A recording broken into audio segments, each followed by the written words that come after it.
You know, like they can Like get angry at any restless, time. yeah. Sudden shift in my mood. Understand. So we stopped. I went up to see that base. Mm-mm. Just okay. Relax. And all this and more on this impromptu pre-recorded Friday Night Live. With me, I have Syed Wilson from Hey. Dark Arts. We're not Dark Arts anymore. Deadtime Deadtime Story SG. And of course, a lady that you might have seen her before after season 1 of Haunting History. This is Atika representing Vitsi Nuggets. Or representing Nuggets herself. by Vitsi. Nuggets by Yeah. Vitsi. So Atika, if you do not recognize her, it's because she's behind the camera most of the time, making sure that the production is ace. And today, we actually have caught something on season 3, episode 1 of the latest Haunting History episode. Stay tuned for that on this pre-recorded Friday Night Live with my very special guest on this very special episode, talking about a paranormal anomaly that we caught on camera. Stay tuned. I really don't feel good. It's like getting a... Is anyone here? What did you find? You are listening to Supernatural Confessions. All right, happy Friday, everyone. Welcome back to Friday Night Live. This week, I'll be extremely busy going out there for the mid of the 7-month Hungry Ghost Festival rituals with all the Kertai filming and out there. So we're going to be out there being extremely busy. But I did not want to disappoint our Supernatural Confessions fan. So here we are with yet another Friday Night Live, except it is not exactly live. This is pre-recorded. So if anyone texts in the comment section wondering if this is live, please let the audience know, especially those who come later and missed out this entire thing. But what do we have today? What are my guests going to be talking about? For most times of Friday Night Live, we explore people's confession, we tell you stories. But on those very rare occasions, do we catch something on camera, evidence of a paranormal activity. And with me here today, Atika and Syed Wilson, we are going to play those videos and we're going to dissect it, and who knows where that's going to lead us. So hang on for the ride. But first of all, let's introduce our guest. Perhaps let's start with Atika. Atika, please tell us about yourself. Hi, I'm Atika. So I think just a brief introduction. I'm one of the producers in Nuggets by Vitsi. So before this, we have Isabel, who who's producing Haunting History, and then after that, I took over her. Yeah. So I think I started since the talk show, the one in the studio, Yeah. where we get some guests to talk about like their experience, their personal experience. Yeah. No, I think later on, before we end off the show, I want to talk about our journey together. 3 seasons plus 1 pocket edition. We come a long way together. Yeah. And let's reminisce the old times since our very first episode that we started in Old Changi Hospital. And that's actually an original, like literally Nuggets by Vitsi original before, we get even funding for that show itself. Yeah, because we got to start somewhere. I mean, nobody wants to fund paranormal shows. You guys must be one level of crazy to make that happen. Yeah. And the person who would know that doing paranormal work is extremely hard and grueling, and most times extremely financially, economically unrewarding, but we still do it anyway for the love of what we do, the love of the content, and of course the love of the audience, is Syed Wilson, who actually started his brush at paranormal on Supernatural Confessions, where we interviewed him the first time. Yes, it was this man who brought me into this world. Wait, that sounds so wrong. I mean, I am your father. Actually, Eugene was the one who brought me into the light. Get the light, as in like, I like to draw, but I don't really share. That's when, I started to do Dark Arts of Syed Wilson. Before it was Deadtime Stories SG, it was Dark Arts of Syed Wilson. And that's where, Eugene called me out. Hey, bro, interview you, talk about your art and your experiences. We had our interview at a cafe, man. Yeah. That's what I call outdoor shoot, man. Dobby got No, not Dobby God. Dobby got second Orchard. floor. Orchard, second floor. Orchard, just below, back then was Borders, what was that place? Wheelock Place? Yeah. Oh my God. I remember last time we didn't have all these beautiful gadgets. I was with iPhone 5S plugged in with a cable wire running through under the table. Yeah, man. And somehow it took off from there. You know, I Yeah. really owe a lot to this man, and we've worked, we collaborated. You know, not only like to podcast or whatever. Yeah. We even went out for our exploration Yeah. / investigation, like Sinming. Oh, that one. That totally okay. That you guys got to watch. unexpected, Yeah. yeah. And we went to the tunnel, right? Also, we had some good findings. And recently, we did together an episode for Vitsi, and we didn't know that something was captured. That is what we're going to talk about today.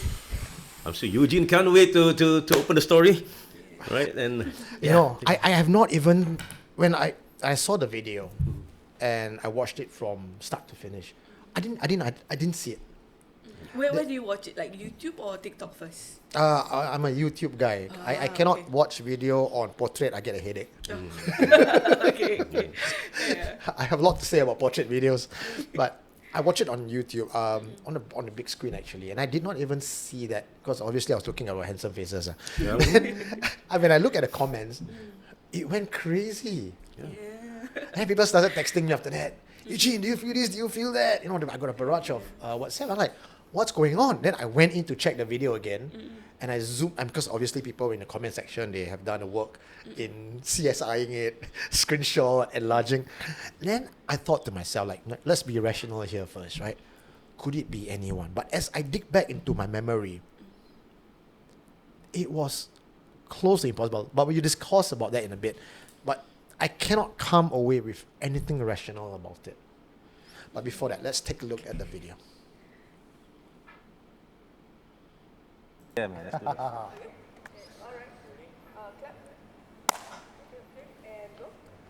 Like many icons of its era, Diamond Block was left behind. The NG take us all inside. See, this is how raw and unedited it is. Like many icons of its era, Diamond Block was left behind. Relocation schemes pulled people out and time moved on. But the building still remembers, standing as silent witness. I'm Eugene Tay, and this is Haunting History. Until next time, walk carefully because the past is never truly gone. Bro, Yep. for old time's sake, let's explore this place. Let's do this. Let's go. Okay, so cannot see anything, right? Okay, now I'm going to zoom in, okay? Right. So the first few times I saw it, I was like, what are people talking about? Okay. So this is where you need to pay attention to. One more time.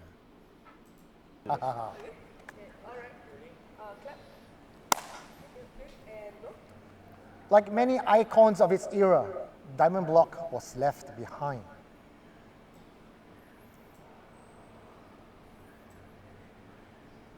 Relocation scheme, okay. Like many icons of its era, Diamond Block was left behind. Relocation schemes pulled people out and time moved on. But the building still remembers, standing as silent witness. I'm Eugene Tay, and this is Haunting History. You see that? You see that? You see that? Oh God, I'm getting goosebumps, guys. Jeez. Okay, one more time. Just backtrack a bit, huh?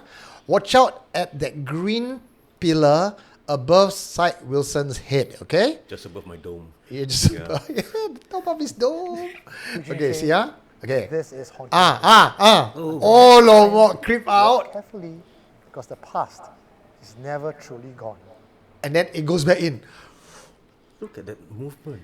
Oh Lord. Actually, right, I did not notice it. I watched the YouTube version. Then I also watched the one on TikTok, right? On TikTok, that's where the comments came in. Even someone screenshot and put it in the comments. I remember the comments. One of them said I look like Morpheus from the Matrix, but anyway. So when I look at it, it's like someone's arm, very like elongated arms coming out. And just nicely, once Eugene finished talking, it just went in. It's like, I was thinking, could there be someone there at that point of time? Because to what we know, Yeah. the corridors are locked. It's gate Yeah. shut, and there's no way you can access to it. Only the ones at the toilet area. Yeah. And then that's it. So right now it's still like okay. To tell the truth, I'm about 50-50 about it. 50-50. 50 is hantu, 50 is not hantu. 50 could be someone, maybe one Okay. of your crew, right? But as my wife is here actually, she mentioned she was there sitting down. According to her, everyone was downstairs with us. Yeah. Yeah. So okay. Let's backtrack. So Okay. the first time when I noticed it was when I had to actually vet the video itself. Right. So when I asked my editor about it, I'm like, did you notice this arm actually going out and coming back in like slowly? Do you even notice that? And she said that, hey, I didn't see it the first time. But she's the one who edits it, so I'm sure like, she'll go back and forth and Yeah. all that. So that was actually the first thing that caught my eye. Yeah, it was the hand. So I was like, do you want to actually like, zoom in on it and, at least Yeah. there is like, to us is content but for me it's more of like, oh, this is the first time it's happening on my shoot. Yeah. Because nothing like that actually happens. And we try our best to like, make it as safe for everyone as possible. But what actually shocked me was the way it retracts back. That actually makes me think like, I don't think this is human. It's very like ghostly, Yeah. Yeah. The Like way- a normal human, why would a normal human actually The way, retract? the way it moves. If someone wanted to move, it would be like that Yeah. or this. But this one's like, and just like slowly pull out. It's like some kind of a hantu hand or something. I was having goosebumps even till now, because okay, this is what I believe. Sometimes right when we do a content, Go live, closer to the mic, bro. live stream or whatsoever, right? Sometimes, most of the time, whenever we're about to end or about to finish or we wrap up, that's where things happen. Oh, maybe. And this is one of those rare moments that is being captured on camera. I've been through it. I did live streams before with my team for Facebook at that point of time. After we end live, right at the back, it's like, damn, why now? Why now? So maybe they choose to be more. Actually, I believe they are very elusive. All these things. Maybe they just want to feature themselves. Yeah. Feature the Like, hey, I'm here. Right. You guys are talking about me. Yeah. The part where I find it very hard to explain is if we say it's a human, and trust me, when I see this kind of thing, my first thought is let's find a rational explanation first. Yeah. Firstly, if it was a person, could it be a person there? Why not, right? It could be another young thrill seeker trying to climb into the place, right? Yeah. But the way the arm moved out, see now our human arm, if we look at the parapet from where we are, understand that behind that green color block, I mean, you know what? Let's show that video still so I can explain what it is. Yeah, man. Let's do that. Okay, make big. Okay, so from the angle of the green wall here, you see the corridor, Yeah. then the gate behind. So the arm has got to come from in front of the lock gate, which means inside the lock area, Yeah. Correct. right? Not the staircase, not behind. And when you look at how the arm moves out,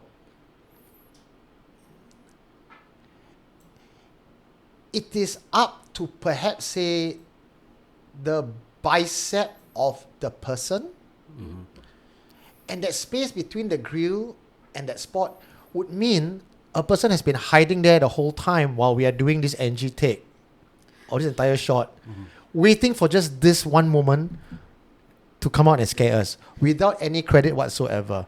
And the gate is locked. Yeah. We couldn't go in. We wanted to go in. We couldn't go in. We checked the place. We explored the place. We It's couldn't just go in. locked. And if you could see the arm all the way out to the bicep, chances are you might also see the body or the shoulder, because how do you chun only put out one arm and come back? Right. And the way it moves in and out, you see at this part, okay, it moves, where is it, okay, it's the creepiness of that move. And then it just moved back in. Yeah, And- and this video is not slow-mo. Not slow-mo. And like I said, the space there, in order for the arm to move like that, would mean that the person is going through the wall. Yeah. That's the only thing I can think of. He is in the wall. I actually when this actually happens, right, I asked the camp operators that was there. So I had a discussion with her, and she said that actually I would have seen the hand, you know, if there's something moving at the Yeah. background, because she's there Correct. focusing on the shot. Yeah, and she said that she did not see any during the filming. Yeah, I did not notice anything during the filming as well. Yeah. Because if I know anything about production where you guys are involved, it's the cam operator is very particular about who comes into the person's shot. Correct. It's like anyone walk behind, it's like, cut. Yeah, like Wait we'll for be the person able to go. to see it. Yeah. We'll be able to see any movement. Yeah, and I was looking at the screen of the camera as well as I was looking at you guys. So if the hand would have moved, I would have known that there's somebody, Correct. but I did not see it then. So Yeah. so my question is, could that hand have been, when we were there with the human eye, we cannot see it. Correct. It's only upon pre-production or post-production that the arm becomes visible to us. Yeah, and it's not effect. Because I wouldn't be able to do we would not be able to do any effects or Yeah. any AI. to that Besides, video. if you had done it as an effect, you cannot ROI that because there's nothing much to ROI. You know? But perhaps I think let's ask Syed Wilson. Syed Wilson, you're a paranormal investigator. Based on your paranormal investigator eye on this one, what do you think about that? Shall we? Do you need to see the shot again? Okay, sure. Let's take a look. Okay, just gonna pause it there. All right. Just based on your paranormal investigator's point of view, like if someone sent this to you and says, "Hey, Syed, I caught this on camera. What do you think?" First thought. Right, first of all, right, I will go through it again and again and again just to verify. Because one thing, we need to make sure that it is something that we can find some explanation to it, or in other words, to debunk. Yeah. All right, it could be someone was there at that point of time that we did not know. But then again, if someone was there, it's nearly impossible for that hand or the arm to stretch that long, you know, outwards So you're in that motion. assuming that if someone was there and managed to sneak in, but outside the lock gate, Outside the lock right? gate. And the arm has got to be stretched extra long through the lock gate. Yes, I mean you've seen. Okay, like you can see, right? That's the elbow, Yeah. the bicep. But if you really to stretch out, you can actually see part of the shoulder. Okay. Let me make it even big. Right. Is big enough? Bigger? Mm, Okay, bigger. Lucky this one is raw footage. Okay. Or not pixelated already. Okay. Oh, the head shiny, bro. Okay. Okay. Yeah. Okay, let's look at it.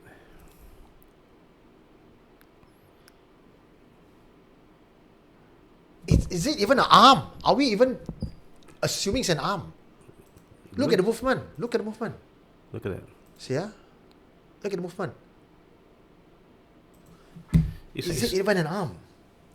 How would you try to replicate that? By moving your wrist first, followed by your arm coming out.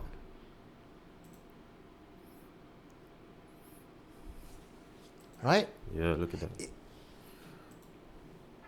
And then And then it bent. it bent. If it's a person, he or she has to be a good contortionist. Fui. But- I'll try to even make it even bigger. Hold on. Okay, let's take a look.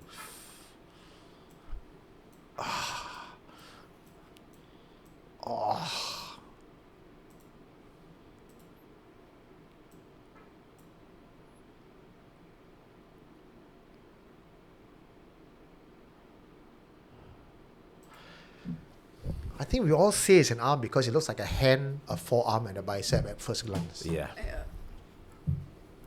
If it's not an arm, what else could it be?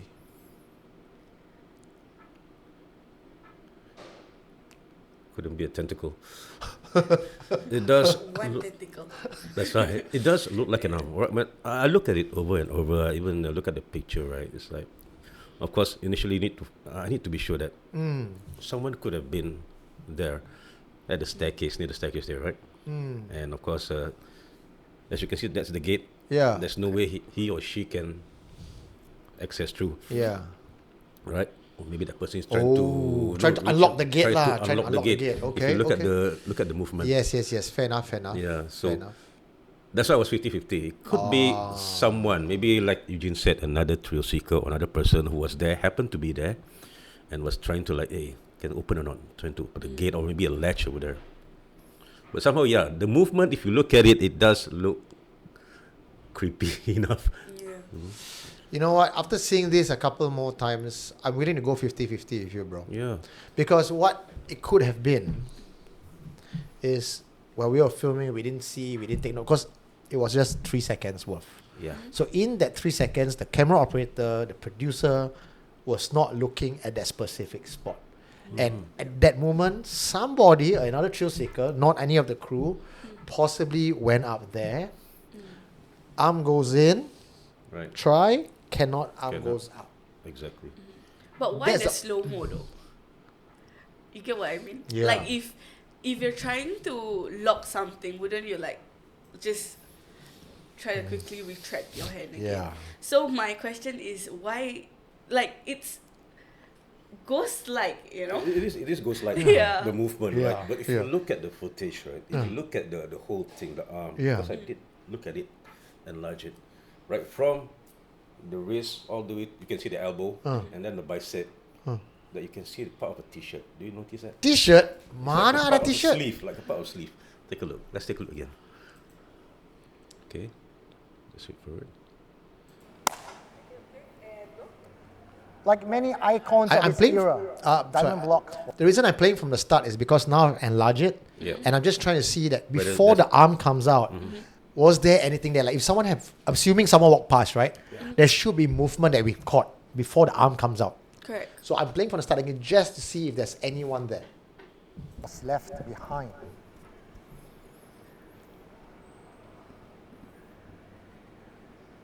Relocation scheme. Okay.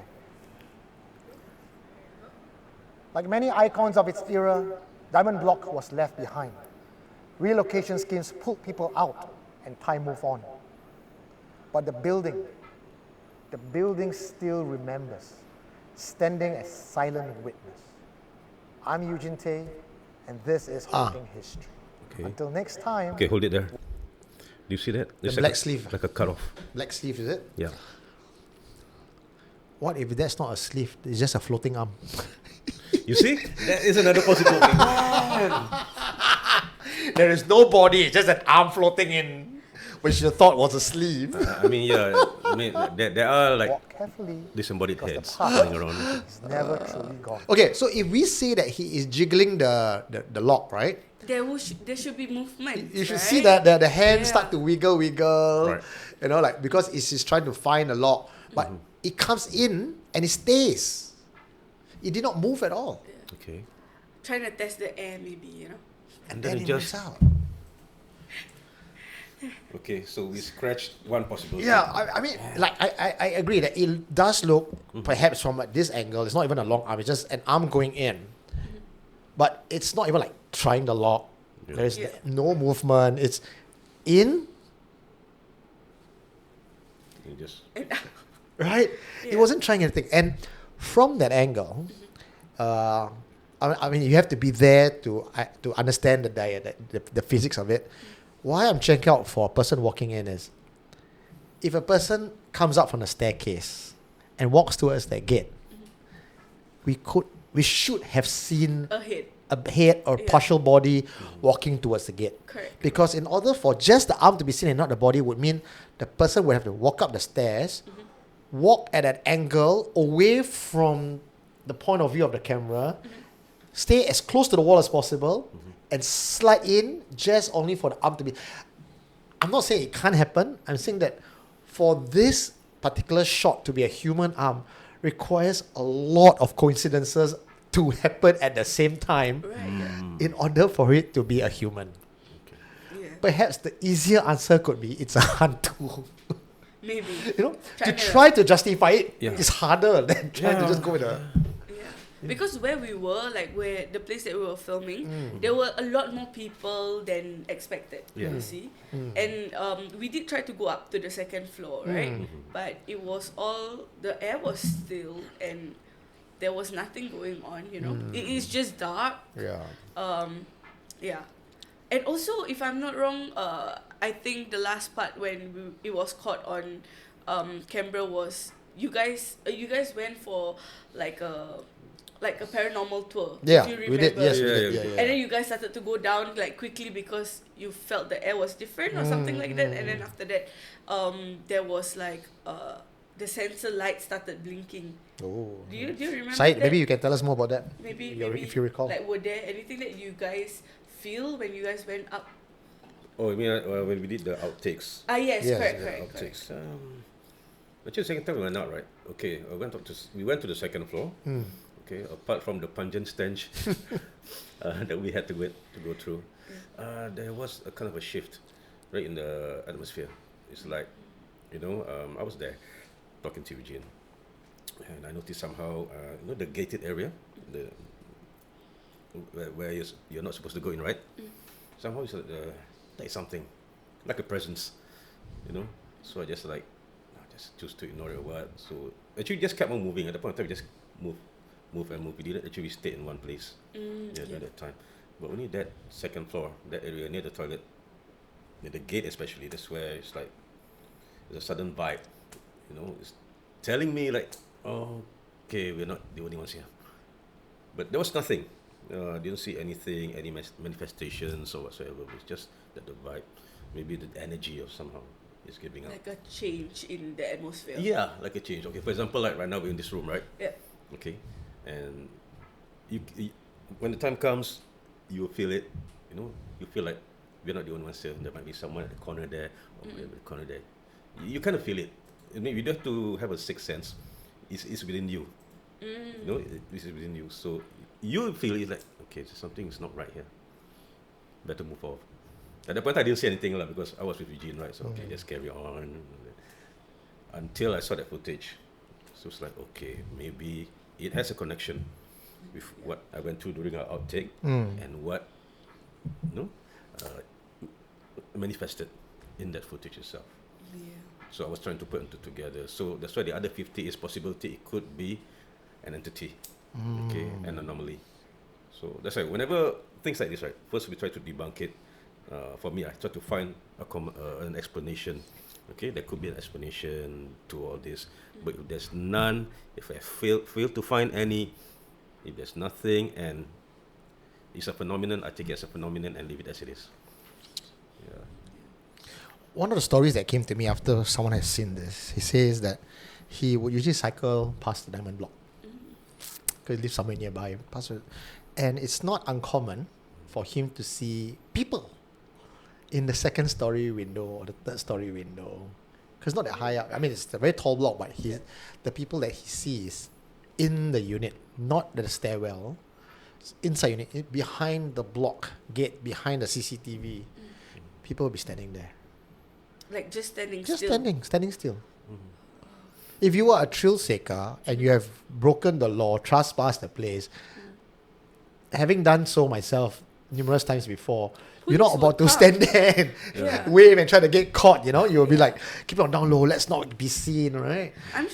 I'm sure police will come as soon as you break the lock, because if you remember, like when we were on the second floor, we did not trespass the gated area, and I kept on asking you guys, right, if that we can actually stand here, and because it's not gated, we were able to stand there and tell the story, Yeah. the story that of your drawings Yeah. and all that.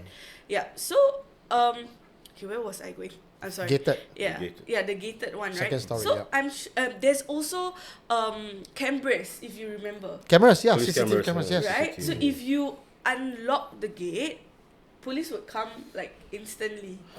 Unless if there is a motion sensor or what. Okay, with the camera, to what I know, right, it only records what's going on. Yeah. Unless someone reported it, right, then they will refer to the cameras, to CCTV, look at the that's right. footage. No, there you go. All right, just to correct the diamond block, right? On the second floor, it's gated, but it's actually not the housing Office, units, the it's office units, the yeah, commercials. but from the other side, okay, not within the diamond block, but from the other side, the car park, the windows, yes. If someone to say someone is standing at the window whatsoever, there might be, right? I had the opportunity to, because I do a podcast as well, inspired by this guy, right? I have my own podcast now, and I have 2 guests. So far, these 2 guests that I have, right, they used to be residents of the diamond block. Whee! Okay, and they told me stories about it, and both of them mentioned, at one point of time when they stayed there, it has a bad reputation of not suicides, but glue sniffers, junkies, and all that, and drunks even. One of them did mention when he was staying there, there were 2 or 3 cases of suicides, but that's all to it. And I asked a question. Okay, may I know the wall or the parapet? So I asked them, how low was it? Is it above your navel? You see, or slightly below? It's quite low. That means if you were to lean the wrong way, you would fall. Right. If you were drunk or high, you will fall over. So it might be that some of the cases that happened there, like they said, almost 10 cases of suicide happened, right? Maybe some of them happen to be accidents. Of course, when you see someone take a nosedive, surely it's a suicide case. It might be an accident. Maybe the cause of death would be suicide, right? Yeah. But hauntings, yes. Pontianak hauntings, sighting of Pontianaks, sighting of pocongs, and even sightings of shadowy figure crawling on the ceiling of the corridor. That's what they shared. I was like, wow. Keras. But there were still people there on the first floor. If you realize, like, there were still people chilling and all that. I wonder if they have stories, I mean, like their own stories. I don't know. I was there. I asked them. I interviewed them. Right. I went around to talk to the people. Apparently, they seen nothing, and maybe it's a cover up because they do not want the reputation to be tarnished. But I spoke to remember the guy who owns the mini mart there? Yes, right. Who was he? Burmese? I think so. Myanmar, I right? think so. Burmese. His daughter was inside. His son was helping out, and then there were other workers there drinking as well after office hour. And I asked him, he heard sounds. He's not seen anything himself. Right. And the stories that he heard about it being haunted, again, it was he heard. But having been there for 20 years, he said he himself have not encountered anything. Yeah. So maybe his just energy is strong, hearing, right? yeah. Hearing of people jumping down. Did he hear like Oh yeah. screamings He and said all that when the whole place was really deserted, he would be outside just chilling, and he can hear nothing. Wow. Yeah. Wow. Oh, that's creepy. But Syed, I mean, right? It's when you have a death case in an area, sometimes the imprint of that tragedy gets stuck there and it goes into loop. They call it residual haunting. So, again, it's not an uncommon occurrence in the places where there's death, trauma, for it to have a loop and replay over and over again. Yeah, it's quite common. This has been researched from paranormal sites all around the world, where places with war, death, massacre tend to have imprints of that moment stuck in time. It's like a time loop. Yeah. Oh, anything else about Diamond Block? Because we still have one more video to show. Okay, And so this one. Hui. Yeah, I think just about it. I mean, Diamond Block. I mean, what can I say? I mean, it's my first ever encountered with Eugene. The last time was at the other block, Sin Ming. Yeah. And this time around, we didn't see it coming. We did not see it coming. Yeah. I think Sai and me, we had in our lifetime together as a team, 3 occasions where we have paranormal encounters that we cannot explain. The first was Sin Ming, and that was totally unprecedented. He just called me down and said the block's going to be shut down in the next few days. You don't come down. And I just came down with my EMF. We did live. And totally didn't expect what to capture, because Sai and I have this philosophy that we're not going to force a paranormal. Yeah. If there's nothing to show, Yeah. there's nothing to show. And we are okay having 99 out of 100 times where investigation just, guys, that's all we have. And without even discussing at all, we went on alternate floors. The same floor at the counter was the same floor here at the counter as well. And what I had seen in my vision earlier on the topmost floor, he drew that, and there was no, We did not interrupt whatever he was Yeah. doing his thing, his meditation. And I was sitting down, trying to pick up any visions whatsoever. And I just drew. And it happened to be the same entity that he saw. yeah. And Remember in season 1 of Haunting History that yes. we did, Yeah. With I saw Saturn. with Saturn, Yeah. I saw an entity. He Saturn has the third eye. He saw an entity as well, and while we are at the studio filming in front of you guys, the entire crew, having not exchanged a single word with Saturn on what he had seen or what I had seen, I told the camera, I said, I am going to draw what I've seen. The figure, yeah. And And I- Saturn will describe the figure, as yeah. after I draw, I will show the camera so that we're not Yeah. faking it, and then he will describe what he has seen, and all the main characteristics of what I've drawn Right. was exactly what he could see as well. And this was the poor man's version of Dark Arts of Syed Wilson. Wow. The way I It draw. was, I mean, it's better than a stick figure. It is definitely better than a stick figure. Yeah. There was a figure. Yeah. But, whatever that he actually said, it's like tall, and you even asked him, like, was it floating? Yeah, And but is there a you guys feet of like, floating? Is it yeah. floating? I mean, all the crew, like behind the camera, we were like, oh damn, like that was around us. Yeah. Because I mean, when we were there, definitely there were like smell Right, and right, all right. that. But we try our best to not like disturb it or to provoke it. Yeah. You know who's the People bravest man on the team? Not Who? the cameraman. yeah. Oh yeah. I was taking one of the camera because like I said that was like the start of it, right? Yeah. We did not have enough funding, so the crew had to come in to actually be the cameraman itself, and they were like, Atika, I think you go in lah. I'm like, no way. Knowing there's one behind and one in front, and you want me to like be there, like no. It's like, Yeah. it's like, on the production, right? Atika has it's a running inside joke. So this is for the audience who probably don't know what happened behind the scenes. So, Atika is our producer, Right. and as a producer, you would have to go into places that you don't want to go, but you don't have a choice. Because you are a producer, you got to go. Yeah, yeah. So she would carry her backpack. Her backpack of security, because inside got the Quran and everything. I did not have the Quran because it's going to be extra Oh, heavy, yes. but that it's definitely going to I do have I feel like there's a safety net when I wear a bag, Okay. but there was a reason for it because I went for Eugene's night tour at Changi, What happened? so I was just wearing I think like a sling bag. Okay. Right? Over there, I had some encounters as well because we went for the night tour, like your usual route down the Changi Walk Yeah. and all that. It started getting creepy after, there's going to be this one part where you give offerings and all that. I started hearing people singing, like happy choir singing. I think I mentioned about this previously when season 1 actually went out. Yeah, so from then on, after that we have to walk in towards the gate of the Changi hospital, right? Everyone went in front and I was stuck at the back. I was like, oh my goodness, like I felt so warm. I was like, I don't know what is this feeling. I feel like I'm not protected. So that's when I started wearing backpack for shoots.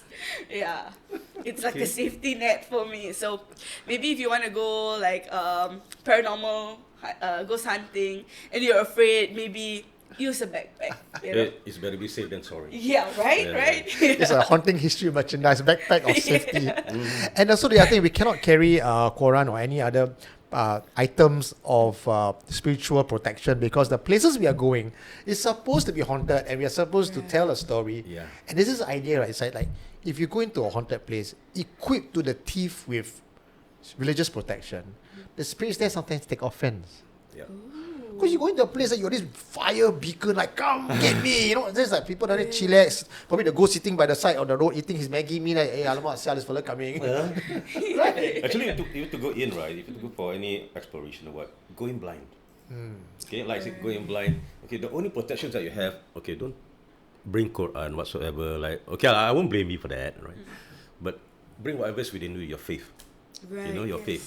Arm yourself with your faith, that's it. If you're scared, hey, you're only human. Right? Right, But at least you took a step to do this. You know, Mm. that's what I learned, and of course I practice it until now. Because sometimes I bring a friend and I do follow others. When they came into a forest, what are they doing? Then I ask them, oh, they're just reciting prayers for protection against what? You're supposed to see all these things. You want to encounter, then you put a shield. Why? Just I was like, okay, never mind. To each his own. Yeah. All right. No, for me, I just like, okay, just go. It's like you go into a haunted place like, please don't see, please don't see, please don't see, Yeah. please don't see. But in the first place, you want to feel it. You Yeah. know? Yeah. Yeah. I think of it as, you know, when you bring this talisman, you bring the protection, it's like you kick down someone's door, you go in with your guns and your ammunition across your chest, you go like, I come in peace. The fellow is not going to look at you as a person coming in peace. But on season 1, episode 2 or 3, there was Oh, the Sembawang part. Sembawang. Shahira, yeah.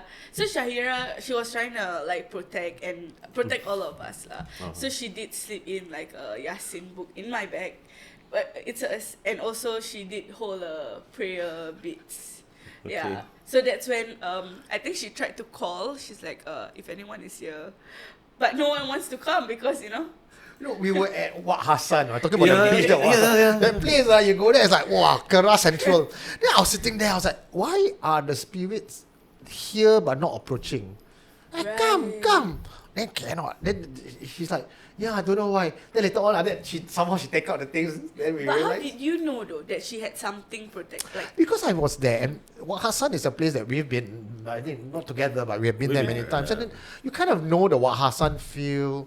Like, I mean, you think of yourself as a safari guide. Like, Right. I consider paranormal investigation close to being a safari guide, where you go into the safari, the animals are there, you're not disturbing the animals, you're not trying to take the animals as captive, but you are in the animal's natural environment.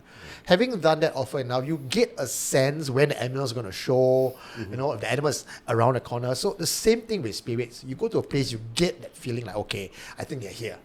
Or I think it's their corner, like, or you calling out to them and you get the tingling sensation on only one side and not the other side. You know, Right. okay, I think they are here. So that there's like keep call, like from the corner of my eye I can see like their shadows around. I'm like, why are they not coming? Then I ask her, do you have anything on you? She's like, yes. Like, then the director was Confiscated by Isabel. The spirits was like, no way. Just walk off. Yeah. But she can see also. The She thing can is, see, she right? can see. Yeah, because she said that one of the earlier shots, it was very close to Margaret. So she was walking right behind Eugene. She said like she felt like a push. Yeah. Okay. Yeah. And then Eugene asked her, what was it? That was like, I think a nenek kebaya. or Yeah, that something. was Yeah. I think she saw a nene or she felt a nene energy there. Right, yeah. I received stories about Wak Hassan, about a nenek kebaya, an old lady with a tongkat and stuff, right? And she was seen walking around, not near the mosque area, but near where the old decrepit gate, the former cycle and the carriage chairman Yeah. used to own that building, Right, the yeah. bungalow, right? She's there, making her appearance, but like very subtle appearance. Only those who are lucky enough or those who have the third eye can see it. I see. Yeah, so I mean, that was right behind the mosque. yeah, behind the Yeah. mosque. So it's synonymous. Nenek Kebayan, apart from the usual Pontianak and Pochongs, the usual suspects, right? Nenek Kebayan, that particular old lady. I see. I'm trying to do the elbow thing. Yeah, but why, you know? Like the movement is So graceful. It's like some Malay dancer like that, bro. right. Wow. Then we had a few other encounters. Simin was one of them. Simin was. Then of course Diamond Block was another. The one more encounter that we had together was in a location that we will be presenting later on. Should we tell them location or is that hush hush? This hush hush. Hush hush It's lah. gonna be a fun fair after that, no? Okay, so there was a location that we both went to. Yeah. And we did our investigation there, and we had the our who was with us? Marcus. Marcus. Yes. Right, Ghost Whisperer Marcus was with us, and he came with all his gadgets. Yep. one of the gadgets was EVP, electronic voice phenomena, connected to a radio, and it just scans the radio waves. The idea of EVP and using radio waves, that the white noise would be how spirits can communicate through. Yeah. And Okay. he used an advanced radio frequency device.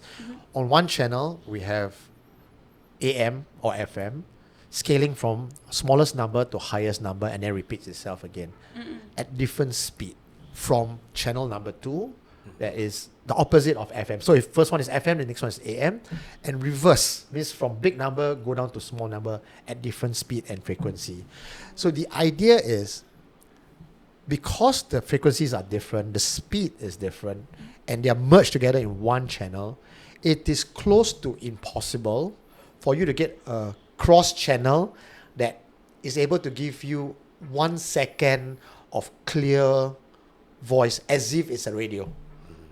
Right. Get it? Like, say if you only one channel, you turn the channel, it's like and if one channel takes long enough, you'll be like hello, right? You can capture words. But imagine both sides at different speed. What's the scientific explanation if you capture a word, or even better yet, a sentence? So in this case, he had that device connected to a speaker, and we heard moaning sound, crying sound, talking sound. And as usual, Syed and I will sit there. He does his thing, I do my thing. I will offer incense and all that to call the spirit. And I had a vision of a woman running through this tunnel with her lower jaw ripped out and hanging, and men behind her trying to run after her. I assume, based on the energy signature, to kill her. And the energy signature that I felt as well was they were family members. Later on, we discovered there was actually a kampong there. Yeah.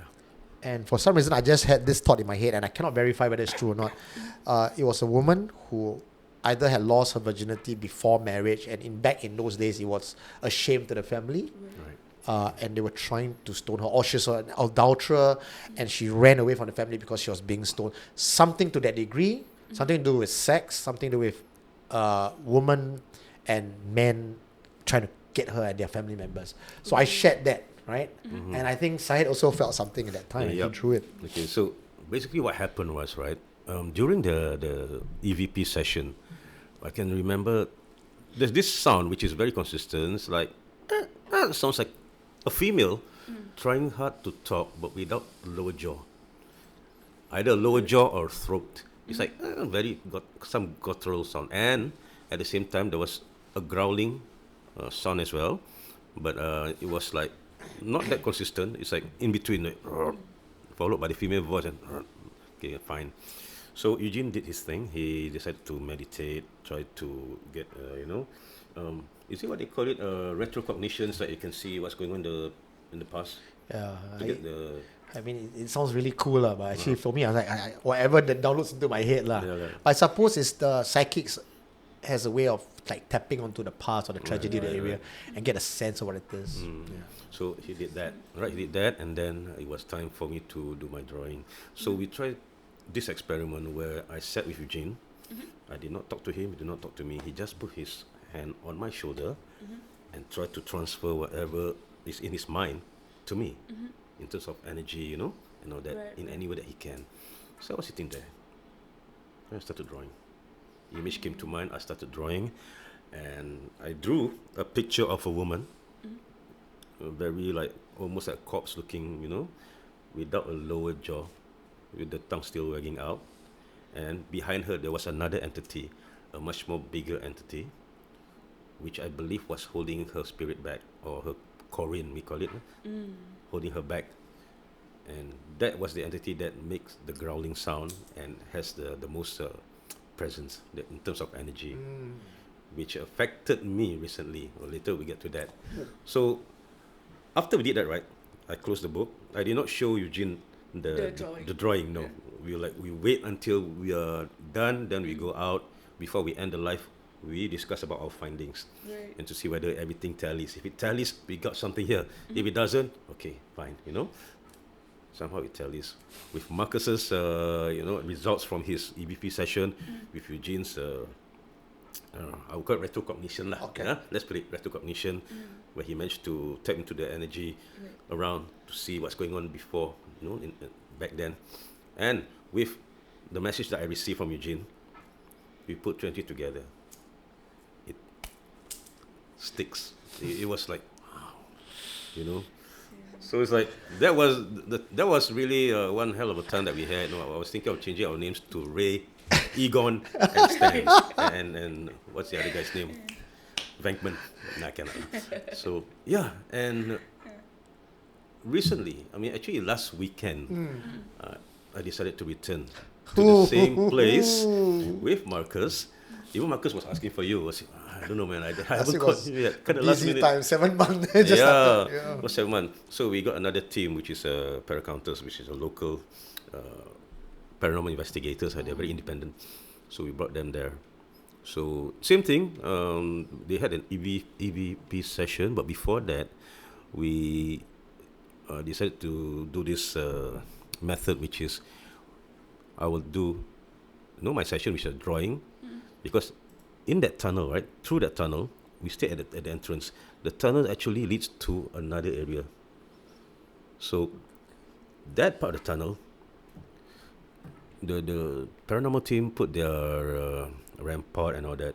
It was going haywire. It was making a lot of sounds and all that. Even the sensor ball was blinking.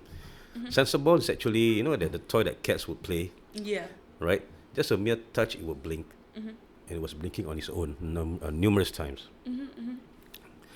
And when I was there, they saw it through Marcus's SLS camera. There was an entity which is just next to me. It was... Okay, let's take a look at it. Let's take a look at it. Okay, let's go. Okay, this is courtesy of Marcus. Thank you, Marcus, for the footage.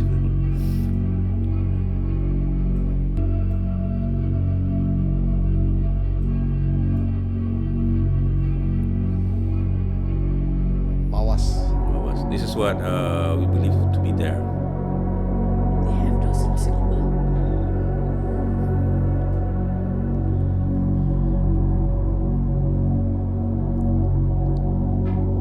Is this music copyright infringement? I don't think so. Okay. Because YouTube is very touchy about music. Oh, what's that? So that's me. The other one, the tall one. Okay. That's the entity. Is it coming towards you? It was right at the side. Ooh. And you saw this? And even when he moved the camera right, it was still there.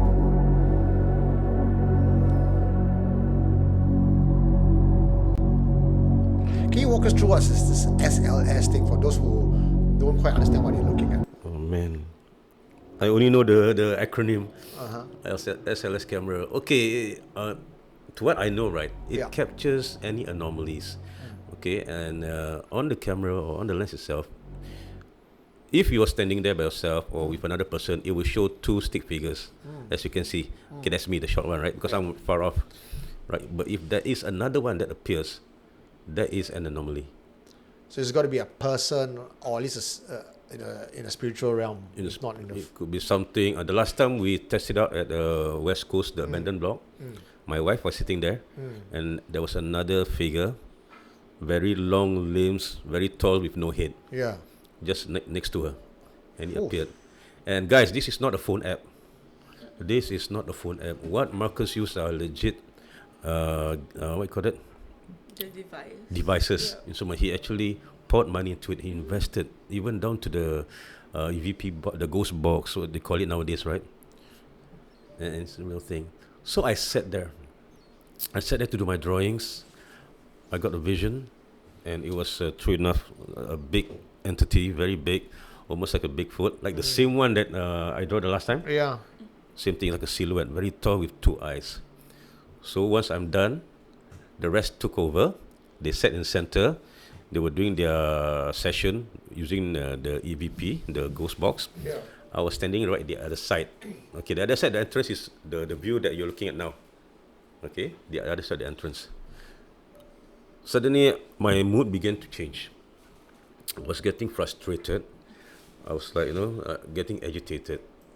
So, one of them approached me. He said, "Say, you okay? No, I just feel baran. Baran means I feel very angry for no reason. You know, they were trying to. The rest were doing their thing, trying to communicate. If you're here, please touch the ball, touch the door, please. I felt like shouting, "Damn it! If you're here, don't waste our damn time. Show yourself." I was controlling myself because if I were to shout, if I were to do that, that'd be really, really rude and disrespectful. Right? We need to have this mutual respect with these beings. It's not because we are scared. We call it mutual respect. Right? I can't just shut up. So I said, hey, I just need to move back to the base. So, two of them, they went with me lah. You know? So we set the base. I was controlling my rage, man. I was like, okay, I had a torchlight. I was trying to on. I think the torchlight was almost out of battery. I threw the torchlight out. For no reason. I was like, hey, Syed, you okay? No, what you throw? It's not working. I don't know. I was doing live at the same time. So I'm trying to control myself, you know. Then my wife was watching. She asked another two friends who were outside to come in and assist me to see whether I need any spiritual help. So yeah, one of them did help me out. It's like controlling your feelings at that It's point like of time. taking over my. Yeah, it's like, you know, like at 1 second you feel okay, you feel fine, and all of a sudden for no reason, boom. You know, I thought, don't tell me I'm having another episode because I have issues lah. So don't tell me I have another episode. But I was not, you know, feeling. It's like very sudden. It's like, why the sudden rage? Why my hands were shaking? I was like, okay, I got to move off before I make a fool of myself or before I do anything bad. Right? I sat down. They managed to, you know, calm me down, and I just sit still, just talk, just concentrate on the live stream, talk to those who comments until we end our session, until we end the live stream. As we walk out, I feel much more lighter, much more better. But it was there, that place. You know, even now, we see the video as you're explaining to us. At the starting part, we have seen the stick figure of the large creature. Yeah. Now, if skeptics might think, oh, you know, the trees at the back or the forest have created an illusion that the device imagine or see it as a human form. But we are seeing the exact same shot here, the exact same camera angle, but there's no more figure there. Yeah. So if the explanation is that the trees and the shadow has made a figure, then that figure should be there throughout. Exactly. And this SLS device that you talked about, right? You know, I've used that myself before. Both the handphone version, the handphone app version, as well as the the high-end industrial version. So I would attempt to explain how that works lah. Okay.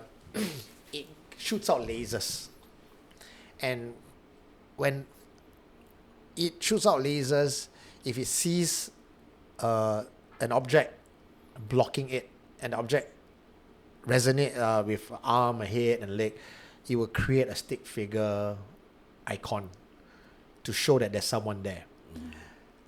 If there isn't a shape of a head, body, shoulders, and hand and legs, they will not capture it. So with this, and when we see this sort of input, actually you could take this device and test it on a wide area of many different places. And having done that myself, having seen this with Marcus, I actually took his device, because I brought the device the next day, and I tested at home, at Tampines, both the EVP, both the SLS, and there was nothing I could catch, nothing on EVP, nothing on SLS. If we were to say that it's extremely sensitive and it captures things like that, then most places it should capture lah. Like I you know, like if you're using the headphone version of it, right? Yeah. And anything in front of you could be a potential ghost. Correct. Sure, I know it's fun to have, but we're talking about this industrial device that is very accurate and sensitive. I couldn't replicate the moaning sound. I couldn't replicate the guttural sound, and I could never replicate that stick figure. So which means to tell me that that place that we took that shot is either there's entity there with us, or for some reason, coincidentally, there was the trees behind that plays a trick on the light, and the devices get spooked. Maybe. You always say maybe, right? Couldn't be the trees. If it's the trees, right? If that thing moved, then the trees has to move as well. Come on. You know, it's like there could be something, right? I've been there. We've been there, Yeah. right? We've picked up some weird vibes over there. So that is something. And like the saying goes, it must be the hantu. Because when I was there, each time if someone asked me, "Hey, you want to go to that tunnel?" I say, "Okay, I got to prepare myself because I know how keras that place is." Some they ventured to it. I said, nothing lah. So I said, of course nothing because it depends on your luck, depends on who you are. If you are well protected by spiritually, of course there's nothing lah. Don't expect anything. Right? Try to go there when your mood is low, when you're at your lowest. Try to go there and see how you feel. So Atika, want go not? Thank you. Ask Syed bring you with your backpack. No, thank you. I mean, you can bring a whole flight suitcase. We don't mind. Yeah. Thank you guys for being on the show. I mean, is there anything else you want to share with us? Your dreams for the future on site. Syed, you say you want to quit, want to retire. I remember we were sitting there at that tunnel. This belum kahwin as well, right? Bro, I'm going to get married, bro. I'm going to retire, bro. Marriage already come and when? Belum retire. That was the place when I broke the news to you. Yes. So actually, I was semi-retired because of, as some of you who followed me know that I have a condition, depression and anxiety, that to the point it affects me. Let me. I haven't shared it with you, right? No. What I don't happened think at the ward? Oh. Okay. Do you have time? Yeah, we have time. Okay. It was 4 days, 3 days before Hari Raya. I had an episode which is very, very bad. Right? I was cleaning house, doing some spring cleaning with my wife. So it was the kitchen. So we were trying some unwanted utensils. I was holding a knife. And there was a voice, clear as how you are talking to me right now. Okay? Now, if the voice is from your mind or from your heart, it's different. Right? But this one is like someone's next to me. Say, cut yourself lah, hey, don't waste time, don't waste your life, cut yourself, you're no good. That voice is like very, how would I say that? It brings me down, It berates me sometimes. So I was like, okay, take the knife, throw away. I'm sorry, I can't help you.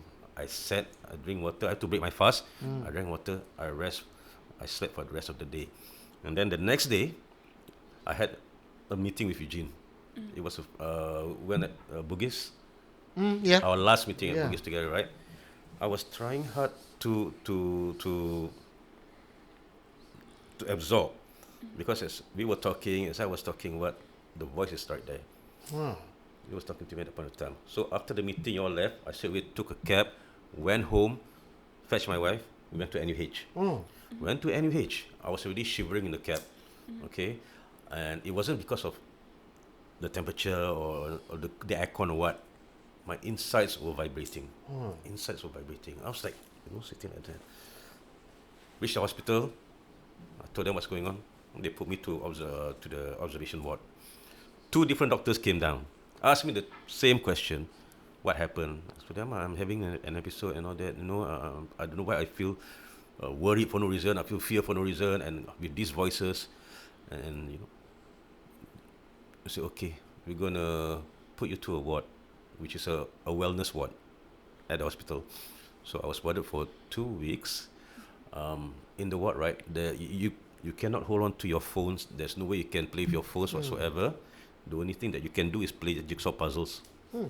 Right, that's how strict they are. The windows were grilled, and you can have 1 visitor. Okay, let's see if you have a wife or husband or son or daughter. That's the only person. The rest cannot. They can never. So I was there. Okay, I was like, oh my God, is this where I'm gonna end up? No.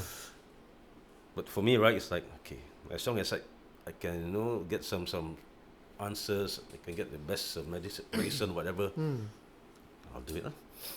First night, I couldn't sleep because for me, right, if I'm in an unfamiliar place, it's hard for me to sleep, apart from my own bedroom. So I was tossing and turning, and then I look at the clock on the wall. And then the patient next to me was talking by himself. Okay, everyone in the ward has their own mental issues lah. Okay. All right, so he was talking to himself. And, okay, fine. Then I turned. I was lying down like that, flat on my back. At the foot of my bed, there was a patient standing, right there. Full. Okay, full. Wearing the same patient suit, suit, right? The hair was about this long. It looked like an old Chinese man. Not really elderly, but about my age. Yeah. Really gaunt. Hollow eyes. Hollow eyes, bro. I'm telling you. There was nothing there, all right? He just stood there. At that point of time, with my state of mind, okay, I tell the truth, I was not scared. I was like, oh, for God's sake, come on lah, not here, not now, enough already. I was telling myself, I got enough already lah, cukup lah, no. I just turn and face the other way. Oh man. Stood there. I saw it for a good 30 seconds. Yeah. I can see it. Now it looks like okay. I managed to sleep at about 6 a.m. Eventually. 7:30 have to wake up already. Yeah. You're on the lights. Okay, time for your morning exercise, which I can't be bothered. And also breakfast. Food was bad. Anyway, it's still food. They had this session where, I sit together with the rest of the patients. Then they'll give you some crayons, color pencils, and a paper with Selamat Hari Raya. A cartoon lah for you to draw. I was like, oh man, I cannot go home now. You're giving me this. Okay, fine. Then I asked the nurse, can I have one piece of paper? Yeah. Plain paper. I was like, yeah, sure, can. So I drew out. You do the old man. I drew the old man. Okay, I just drew out. Just sketch it. Because I have all the time, Yeah. over there, right? I color it some more, I had to pick the colors and all that. Then once I'm done, I was like, okay. Then that's what is that? You just spook out everyone in the hospital. This is the best part. Okay. I told them, no lah, just draw only lah. So, oh, okay. If you want to take it, to throw lah. I don't want to keep anyway. Then the nurse said, okay, I don't mind, we keep it for your case file. Okay. They need to keep it, Fair right? enough, yeah. Okay, keep it. Next day, the next morning, right? It's a whole different group of nurses because they were on that night where I had the experience. It was their off day, so the next day was their morning shift. It was buzzing. It's like talking about what I drew. One of them came to me, a male nurse. This guy, his brother lah. Pakcik, yeah, Pakcik uncle lah. I'm an uncle. Pakcik, you draw that picture, is it the one? Yeah, he showed. He actually took a photo, of that picture. So, yeah, it's my drawing. Why? Pakcik, you know Vincent? I said, what? Vincent. Who's Vincent? So, you sure you don't know Vincent? I don't. I got goosebumps already lah, Pakcik. Okay, the first instant that I got could be somebody who died in the ward, Yeah, right? Could yeah. be, right? That was my guess as well. Another nurse came. Another nurse, she asked me, if you really don't know who this person is, yeah, tell me who's this person. He was in the ward, the same ward, but not on the same bed. He was warded, and he had depression because he has no next of kin, and he was suffering from cancer. So during his considered terminal days, Yeah. I mean, like, there's no hope, right? When it's really, really, really crucial, they transfer him to another ward. So he preferred to be in that ward, the wellness ward, because everyone is nice to him. Yeah. Right? But he was transferred out, and he passed away in that other ward. And I said, when did he pass away? They told me it was 2 days before I came in.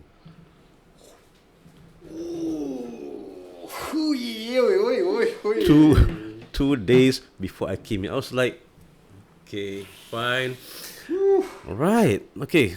So I told them, right, look, maybe he's not there to haunt because you guys are so nice to him. Maybe he wants to see you guys for the last time. Yeah. Maybe that's how he looks like, right? Just don't. I did ask them, do you guys experience anything, right? So far, supernatural, no lah, bang.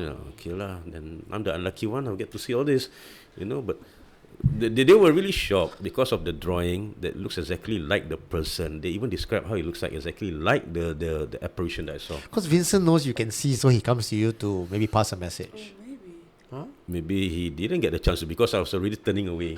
It was Kesian. kesian, But I was really I having issues at that point of time. It's like, not today, not tonight, Yeah. But what I drew, not only the two nurses, the other nurses also, they vouched for it. They said, yeah, this is the person that you draw.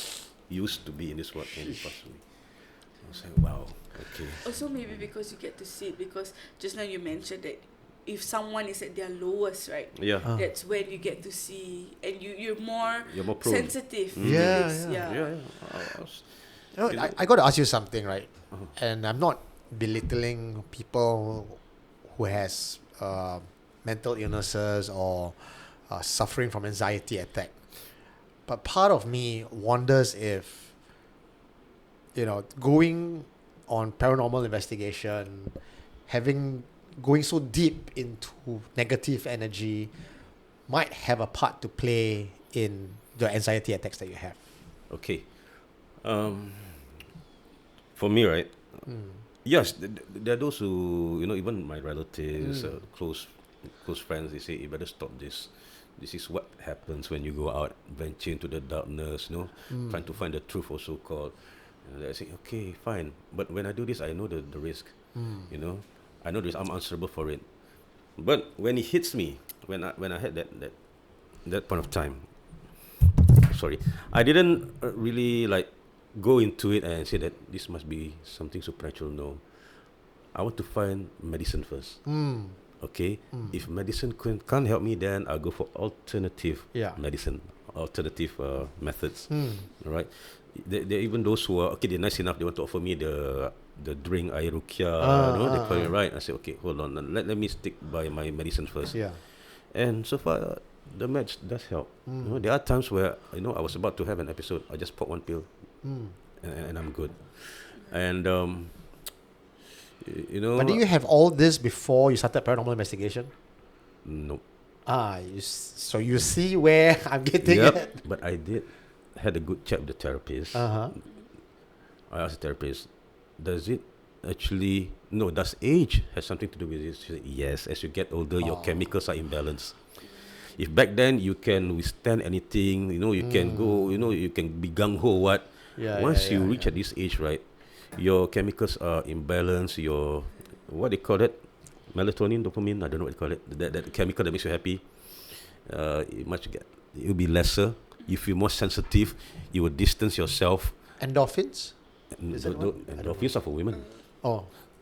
I don't think that's it. Serotonin. I mean, if you guys know, just comment. Serotonin is a sleep. To sleep, whatever. Yeah. It's the name of that Okay. thing. And then that's where, you know, as you get older, your circle of friends starts to get smaller. You know, you don't take all this crap. Yeah. Back then you can deal with it, you can laugh it off, but now it's like, okay, I need to stay away from this. I need to be happy. Yeah. When I had this, right, the telltale signs were I was withdrawn. I was really withdrawn. At home, you know, I'd be like sleeping most of the time, right? Just to not feel the worthiness and the fear. I did not draw for a long time as well. I mean, if you guys notice, right, I haven't updated my page for a long time, not quite some time, for a long time. Partly because I'm under medication and also I'm busy with the podcast. But I'll be back. Don't worry. And that's why when I told her I wanted to retire, or she said me retire, I do not know whether I still got it in me. Yeah. So when recently I went, at first was okay. It's make it or break it lah, you know. Because this is what I like to do. Yeah. This is what I love to do. Because you know why I asked this question? Because Atika here is virgin in the field of paranormal, but she has done 3 seasons of haunting history. So you know what I mean. Like when you get into this, no matter how little of the toe that you dip in, you know, like what they say about the Godfather, right? Just when you thought you can get out, they drag you back in, right? Like Atika, having met people like Syed, like me, who are, you know, balls deep in such things, and whether you like it or not, you have done 3 seasons of haunting history. Right. 3 seasons and one... and one pocket edition. Yeah, pocket edition, Although you have not, you know, delved too deep into the whole, try to call spirits and everything, because it's still very much a kosher, a show about history, a show about education, a show about knowledge. But you have been to haunted places like Changi lah, Sembawang lah. What's the latest one? Spooner Road. Have you not felt anything? And how do you keep yourself sane and clean after all that? Oh, that's a very interesting question, actually. I mean, I do feel scared, like even in Sembawang Park, without knowing my Apple Watch actually yeah. Happened? If you remember, my Apple Watch, like, it vibrated, and I was like, my heartbeat is going up. Oh yes. But I didn't Yeah, felt shouldn't it, feel you it, know. yeah. It's just that at that point of time, I felt scared, and with people around me, I was trying to drag Isabel from, like, you know, going into the bushes Yeah. and all that. I mean, if you ask me, how do I keep myself safe? Maybe because I'm there, but I'm not there. Yeah. Like, you know, if you're doing paranormal, okay, what I mean by that is, like, when you're doing paranormal, I think you guys are all into Yeah. it. Yeah. But for me, I keep on telling myself, okay, this is work, and I want to know the history behind this, because everyone says, hey, this place is haunted, but why is it haunted? You know, let's deep dive into, like, the history of the places. Yeah.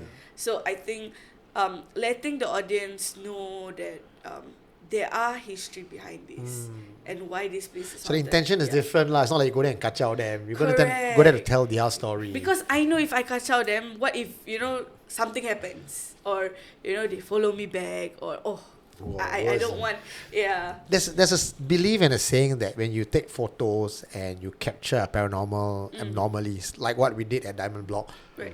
and keeping that footage tends to attract. I will Yes. delete it after this. No, I got the original footage. I got a raw file. I'll delete the footage from my computer. Yeah, But I get it. I think there are people who, and it's also the belief, like, you know, they say don't keep it because some things might happen. Yeah. And all that. Oh man, I have over 500 entities in my house. I mean the drawings. The drawings. Yeah. Speaking of that, my house also quite a collection of entities, but they're good entities. I believe they're good entities lah. And people with a third eye have said, oh yeah, I see there's a ghost cat. Because my cat's been playing with a ghost cat at home. And one time I feel the cat massaging me. And I turned around, there's no cat. So none of this unseen visitors in my house have scared me, have affected my family in any negative way. But I know they are there. They open door, close door. They're the penunggu. Yeah. And I like to think that because my house have I smoke kemenyan every so Right, often. yeah. It's food for this, right? And when you meditate, you give offerings and you give merit. So I suppose it's just Hantu Central. Everyone come, halfway house for Hantus. Yeah. There's another thing. Yeah. Like, because you guys are always into this, right? After a long time, do you guys feel scared? No. No, right? No. Because I used to. Okay, I am Yeah. still scared, but I think previously when I listened to, like, ghost story Yeah. podcasts and all that, I used to be like, I used to overthink, and then I don't want to go toilet on my own, you know, those kind of things. Okay. But I think as years goes by, Yeah. I know that it's there, Yeah. and I think it eased me when I listen to ghost stories. You know what? It doesn't make me scared anymore. You know what reduces Yeah. fear across board? Knowledge and wisdom. Right. The more you know, you more understand how the entire synergy dichotomy work between spirits and ghosts and the history of the place that you're doing haunting history and all that. It reduces the fear because it's more understanding of a haunting. Correct. And you now know that the haunting is not versus you. It's not like, just like in the movies, the ghost is just waiting at every corner to jump out and scare you. Doesn't happen in real life. Yep. Yeah. And there's no unless soundtrack. you go and provoke it, Unless you you go know, provoke. like, come out, you know. Yeah, But yeah. if you stay at your place, I stay at my place. Yeah. Maybe, you know. Correct. Yeah.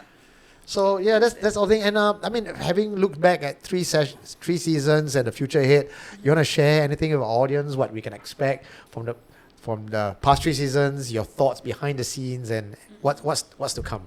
I think for me, I'm actually quite proud that, you know, it reached 3 seasons, even And you the know, pocket edition. and the pocket edition. Yeah. That everyone was so enthusiastic and also very supportive to be on board.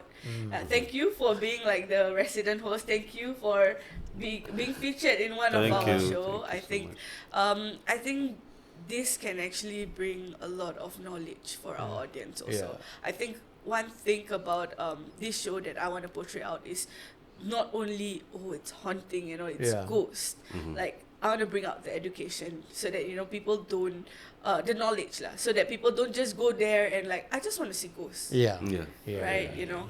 Yeah. So how did you and Isabel came up with it? Like, what was the discussion process that led to the birth of Haunting History? I think it just came out with we just both had the idea of like, hey, everyone is doing paranormal, ghostly stuff, and we know that paranormal works. Like everyone wants to watch it. It goes viral over time. I think right now also there's this guy called Cik Lan or something like that. He's like doing paranormal, and he's going all the way to Malaysia, to get like tractions and all that. So I know there are audience there. Yeah. But if we just do that like everyone else, then where is the Uniqueness of it, Uniqueness, yeah. So that's when we're like, hey, let's do the knowledge part, which is the history of it. And I think Singapore, after 3 seasons and also one pocket edition, I realized that all the hauntings in Singapore relates back to the war. It's, I think because the island is small, or maybe there's always the war. Well, there's a few different layers. If you've when you get the time to come on a walk, you will find there's the pre-war, there's the pre-colonial even, and some of my other tours like the Fort Canning conspiracy goes as far back as the Sriwijaya Empire and Fort Canning itself, and the mysticism behind that. I think Singapore is such a unique country where we think we are very young and modern, but the island has been existed way before. I'm sure it human- way existed before Sang Nila Utama Yeah. found an island. Found an island and found the lion. Yes, on it's the not as if island, suddenly the Yeah. island is come out middle of this Yeah, sea. I'm very sure there's kampung because Yeah. if we go way back, I'm sure the people, the Orang Laut Yeah. has like even more stories. Oh, man. Maybe they're the first people, the indigenous people that stays in the island before all of us. Since we are talking about this, I'm just going to give a quick sneak peek at one of the upcoming featured confessions that I'm going to show you guys. I actually spoke to Orang Asli in Malaysia, and this is one of the oldest tribe, and they have been there, not him, but his tribe has been there for over 2,000 years. Like way before Malaysian was known as Malaysia. Wow. These were the original children Orang of the Asli. land, Orang Asli. The OGs. The OGs, and I spoke to them. I spoke about their philosophy, their belief, their mysticism, and it's so interesting how they view the world. This idea of what we are afraid of in modern times, of the Pontianak, the Pocong, they have no concept of that. They said that is a creation of man, and because man fears that, the spirits, and they're not even using the word jinn, because they're not Islam, right? Yeah. They will take on the form that you fear because they want to scare you out of their place. This is their place. Right, I've heard about that somewhere. And the biggest hill in I think in is it Kelantan, or that place is the what's it called? Hantu Besar. Gunung Hantu Besar. And why it was called Gunung Hantu Besar, there's a reason as well. There's an origin story, and that's where it is said. Which by- part of Malaysia is this? I think Kelantan maybe starts with K. Ooh. Or Mount Kinabalu? No, not Mount Kinabalu. No, definitely not Mount Kinabalu. But he was telling me that there are power nodes at different gunungs around Asia. Like we think like Mount Kinabalu, for example, have a power spot there. And these were all once upon a time Bunyan headquarters. Yeah. He has seen Bunyans. He has spoken to Bunyans. In his words, Bunyans were the forefathers of the Orang Aslis. I see. They came down and they imparted knowledge and technology to the Orang Asli to survive in the forest. And there are times he says, we as in not him, but we the people, is able to go to the other side and come back with information, come back with items. Right. So this whole idea that Wakanda in the forest, it's a very real thing to the Orang Asli.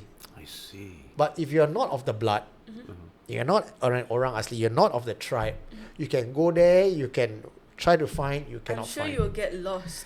You will get lost. If you even go inside their realm, I Yes. think you can get lost and you'll be missing for days. In fact, when people get lost, right, the bombas and everything will find the Orang Asli and say, can you please find them? Help. I see. He said very That's common. He's interesting. always getting called to do that. He's like, hold on. Then he'll talk to the spirits, like, where's this person? Then he'll say over there. And he can talk to animals also. He'll say the crocodiles will talk to him. All the different creatures will talk to him. And when he's up at certain gunong, at certain caves meditating, to to wait for the bunyan to come and deliver, because he's a medicine man, right? He heals. So sometimes there are modern illnesses that he doesn't know how to heal. He'll go there lah, and the bunyans will come. And he says, as he's waiting for the bunyan to come, he will see giant centipede, prehistoric creatures that you don't find in the forest anymore, but it's all in another realm.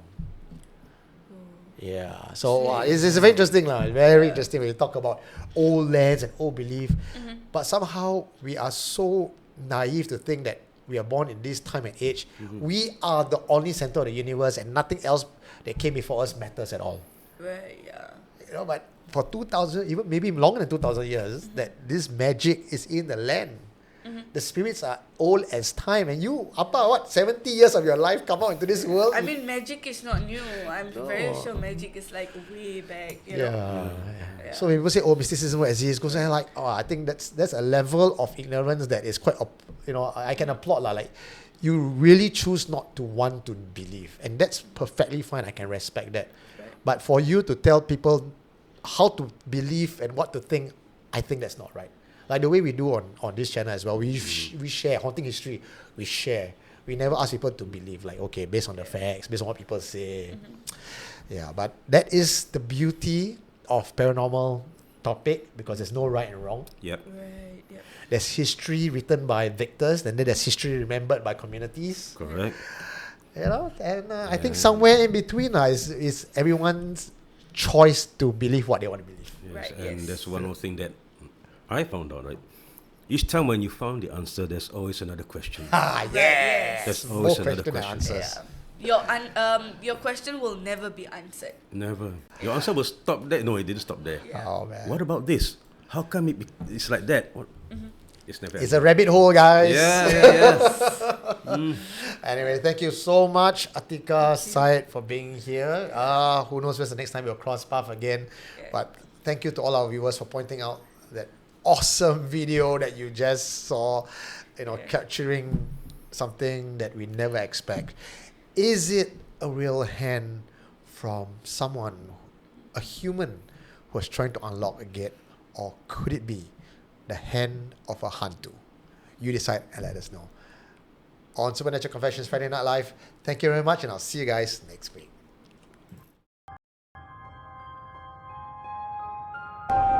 What did you find? You are listening to Supernatural Confessions.